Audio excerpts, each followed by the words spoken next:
சீத்காரி பிராணாயாமா. சீத்காரி பிராணாயாமா எந்த மாதிரி நேரங்களில் பண்ணணும் அப்படின்னு கேட்டிங்கன்னா, பிரம்ம முகூர்த்தத்திலாம் இதுவும் பண்ணுறது வந்து உசிதம். ஏன்னு கேட்டிங்கன்னா, சீத்தளி பிராணாயாமா பண்ணுற மாதிரி சீத்காரி பிராணாயாமாவும் காலை நேரத்தில் பண்ணுறது ரொம்ப ரொம்ப சிறப்பானது. தூய்மை நம்மளுடைய சுற்றி இருக்கக்கூடிய சூழல் வந்து ரொம்ப தூய்மையாக வச்சுக்கிட்டும், இந்த மாதிரி ஒரு ஆசனம் வச்சுக்கிட்டும், சுகாசனத்துலேயோ பத்மாசனத்துலேயோ இதில் வந்து ஒரு ஆசனத்தில் இருந்துக்கிட்டும் நம்ம இதை பண்ணுறது வந்து ரொம்ப நல்லது. குறிப்பாக வந்து பார்த்திங்க அப்படின்னா வந்து இந்த கம்ப்யூட்டரில் வந்து தொடர்ச்சியாக பார்க்குறது, செல்ஃபோன் பார்க்குறவங்களுக்குலாம் பார்த்திங்கன்னா கண் இரிட்டேஷன் இருக்கும், கண்ணில் நீர் வடிகிற இருக்கும்.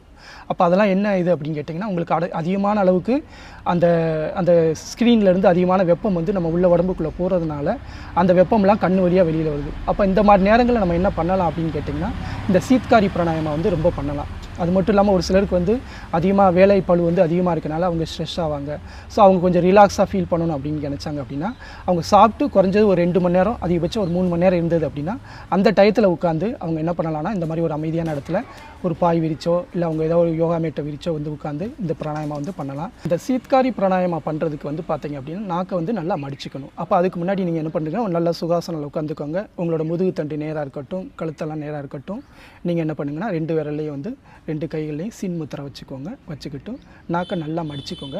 இந்த மாதிரி மடித்து நாக்கை வந்து என்ன பண்ணுங்க அப்படின்னா, இந்த மாதிரி மடிச்சுட்டும் நான் உள்ளே வந்து காற்றை வந்து நல்லா இழுங்க.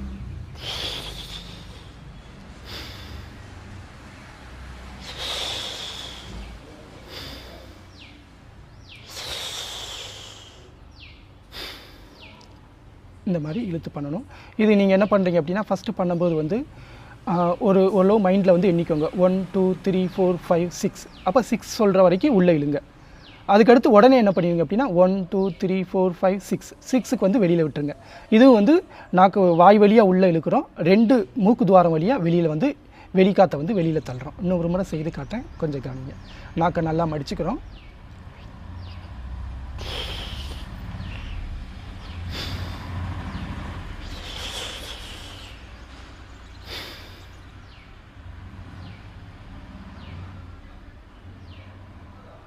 ஸோ இதை பண்ணுறதுனால, இதை பண்ணி முடித்த உடனே நீங்கள் வந்து என்ன பண்ணலாம் அப்படின்னா, ஒரு நல்ல ஒரு கூலிங்னஸையும், ஒரு மைண்டு வந்து ரொம்ப காமாக இருக்கிறதையும் நீங்கள் பார்க்கலாம். தொடர்ச்சியாக வந்து 5 இதுவும் அதே மாதிரி தான் 5 முறை நீங்கள் பண்ணணும். ஒரு செட்டுங்கிறது 5 முறை. இதே மாதிரி வந்து ஒரு 5 25 முறை 30 முறை உங்களுக்கு எவ்வளோ டைம் கிடைக்குமோ, எவ்வளோ பண்ண முடியும்னு நினைக்கிறீங்களோ, உங்கள் பாடி ஹீட் அதிகமாக இருந்ததுன்னு நீங்கள் ஃபீல் பண்ணிங்க அப்படின்னா, கூடுதலாகவே பண்ணிங்க அப்படின்னா ரொம்ப நல்ல பலன் கொடுக்கும். நம்ம உடம்புல உள்ள எக்ஸஸாக நம்ம சாப்பிட்றது மூலியமாகவோ, நம்ம சரௌண்டிங்கில் உள்ள என்விரான்மெண்ட் மூலியமாகவோ நம்ம உடம்புக்குள்ளே போகக்கூடிய கூலிங்கை வந்து அந்த ஹீட்டை வந்து குறைச்சி நம்ம பாடியோட டெம்பரேச்சரை மெயின்டைன் பண்ணுறதுக்கு ஒரு முக்கியமான பிராணாயாமாவில் சீத்தளி பிராணாயாமம், சீத்காரி பிராணாயாமம் முக்கியமான பங்கு வகிக்குது.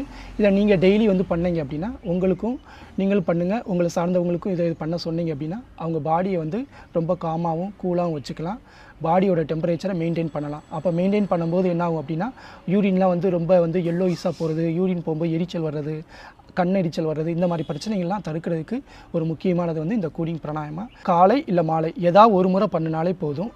இப்போ நீங்கள் தொடர்ச்சியாக 7 நாள் பண்ணணும் அப்படின்னு கேட்டிங்கன்னா, உங்களுக்கு வந்து கொஞ்சம் சளி மாதிரி பிடிச்சிருக்கு, இல்லை இருமல் அந்த மாதிரி இருக்குது அப்படின்னா, அப்போ நீங்கள் என்ன பண்ணுங்கள் அப்படின்னா, வாரத்தில் 3 நாள்லேருந்து 5 நாள் பண்ணால் போதும்.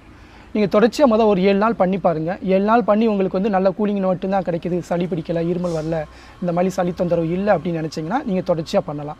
இல்லை ஏதாவது பிரச்சனை வருது, சைடு இது மாதிரி வருது அப்படின்னா ஒரு 5 நாள் இல்லை மினிமம் 3 நாள் அப்படி பண்ணிங்க அப்படின்னா இது வரும்.